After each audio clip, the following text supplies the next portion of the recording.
সবসময় তো মামলা মোকদ্দমা নিয়ে কথা বলি। আজকে শোনাবো পরকীয়ার অদ্ভুত গল্প। তো ভদ্রলোক ব্যাংকার, চাকরি করে বাসায় আসে, ভালো কথা, সব ঠিক আছে।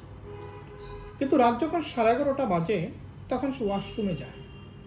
11:30 থেকে 12টা পর্যন্ত সে ওয়াশরুমে থাকে এবং তার বউকে বলে যে আমার ওয়াশরুমে একটু বেশি সময় লাগে। তো তার বউ এটা মেনে নেয়, হ্যাঁ এটা লাগতেই পারে, কারো লাগে 5 মিনিট, কারো লাগে 5 ঘন্টা, কারো লাগে 30 মিনিট।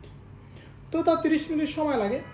সে 11:30 বাজে ওয়াশরুমে ঢুকে এবং জোরে জোরে ট্যাপ সেরে রাখে, পানির ট্যাপ সেরে রাখে যাতে কোনো সাউন্ড না যায়। তাহলে সে 30 মিনিট ভিতরে কি করে?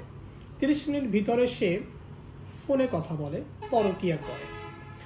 তো এটা একদিন তার ওয়াইফের সন্দেহ হয়, সে ফোন চেক করে এবং সে ফোনের ডাটা সব দেখে যে ওই একটা সময় 11টা থেকে 11:30 থেকে 12টা পর্যন্ত 30 মিনিট শুধু একটা নাম্বারেই কথা বলে।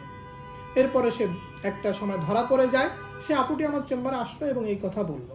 পরকীয়ার আজব। আসলে যে পরকীয়া করে সে তার মতো কৌশল বের করে নেয়, কারণ কৌশলে যদি সে পরকীয়া না করে তাহলে তো ধরা খেয়ে যাবে, বউর হাতের মাইর খাবে।